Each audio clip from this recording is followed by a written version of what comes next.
ಹಾಸನದಲ್ಲಿ ಸರಣಿ ಹೃದಯಾಘಾತಕ್ಕೆ ಶಾಸಕರು ಕಳವಳವನ್ನು ವ್ಯಕ್ತಪಡಿಸ್ತಾ ಇದ್ದಾರೆ.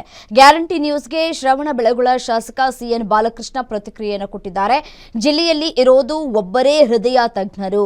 ಹೃದಯ ತಪಾಸಣೆಗೆ ಖಾಸಗಿ ಆಸ್ಪತ್ರೆಗೆ ಜನ ಹೋಗ್ತಾ ಇದ್ದಾರೆ. ಖಾಸಗಿ ಆಸ್ಪತ್ರೆಯಲ್ಲಿ 50,000ಕ್ಕೂ ಹೆಚ್ಚು ಹಣವನ್ನ ಬೇಯಿಸ್ತಾ ಇದ್ದಾರೆ. ಇದರಿಂದ ಬೇಸರ ಆಗಿದೆ ಅಂತ ಹೇಳಿ ಶಾಸಕ ಸಿಎನ್ ಬಾಲಕೃಷ್ಣ ಪ್ರತಿಕ್ರಿಯೆಯನ್ನು ಕೊಟ್ಟಿದ್ದಾರೆ.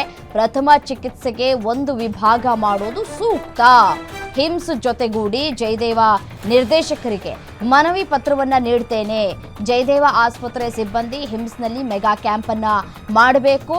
ಹಿಮ್ಸ್ ನಿರ್ದೇಶಕರು ಕೂಡ ಸರ್ಕಾರಕ್ಕೆ ಮನವಿಯನ್ನ ಮಾಡಬೇಕು ಅಂತ ಹೇಳ್ತಾ ಇದ್ದಾರೆ. ಇದರ ಜೊತೆಗೆ ಆಂಜಿಯೋಗ್ರಾಮ್ ಮಾಡೋದಕ್ಕೆ ಸಿದ್ಧತೆಯನ್ನ ಮಾಡಿಕೊಳ್ಬೇಕು. ನಾನು ಕೂಡ ಸರ್ಕಾರದವರ ಜೊತೆ ಮಾತನಾಡ್ತೇನೆ ಅಂತ ಹೇಳಿ ಗ್ಯಾರಂಟಿ ನ್ಯೂಸ್ಗೆ ಶಾಸಕ ಸಿಎನ್ ಬಾಲಕೃಷ್ಣ ಪ್ರತಿಕ್ರಿಯೆಯನ್ನು ಕೊಟ್ಟಿದ್ದಾರೆ.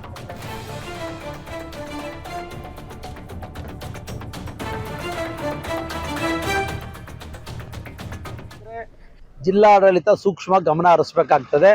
ಇಲ್ಲಿ ನನ್ನ ಪ್ರಕಾರ ಹಾಸನ ಜನರಲ್ ಹಾಸ್ಪಿಟಲ್ ಸಪರೇಟ್ ಆಗಿ ಒಂದು ವಾರ ಒಂದು ಮೆಗಾ ಕ್ಯಾಂಪ್ ಮಾಡ್ಕೋಬೇಕು ಅಂತ ನಾನು ಮನವಿ ಮಾಡ್ತೀನಿ.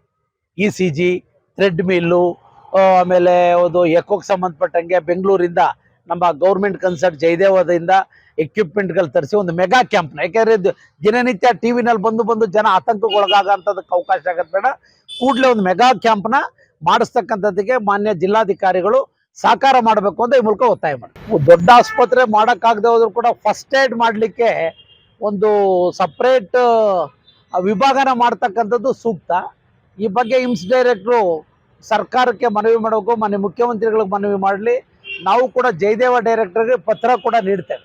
ಈಗ ಪ್ರಥಮ ಬಂದಾಗ ECG, treadmill, echo test ಮಾಡ್ತಕ್ಕಂಥದ್ದು, ತದನಂತರ ಏನಾದರೂ ಅವ್ರಿಗೆ ಹಾರ್ಟ್ ಅಟ್ಯಾಕ್ ಸಂಭವಿಸಿದರೆ ಪ್ರಥಮ ಹಂತದಲ್ಲಿ ಚಿಕಿತ್ಸೆ ಕೊಡ್ತಕ್ಕಂಥದ್ದು, ಆಂಜಿಯೋಗ್ರಾಮ್ ಮಾಡ್ತಕ್ಕಂಥದ್ದು, ಇಂಥದಕ್ಕೆ ಆದ್ಯತೆ ಕೊಟ್ಟರೆ ಒಳ್ಳೆಯದು. ಇದರ ಬಗ್ಗೆ ನಾವು ಕೂಡಲೇ ನಾವು ಮಾನ್ಯ DC ಮೇಡಮ್ ಅವ್ರನ್ನ ನಾವು ರಿಕ್ವೆಸ್ಟ್ ಮಾಡಿ ಅವರ ಅಧ್ಯಕ್ಷತೆಯಲ್ಲಿ ಎಲ್ಲ ಶಾಸಕರು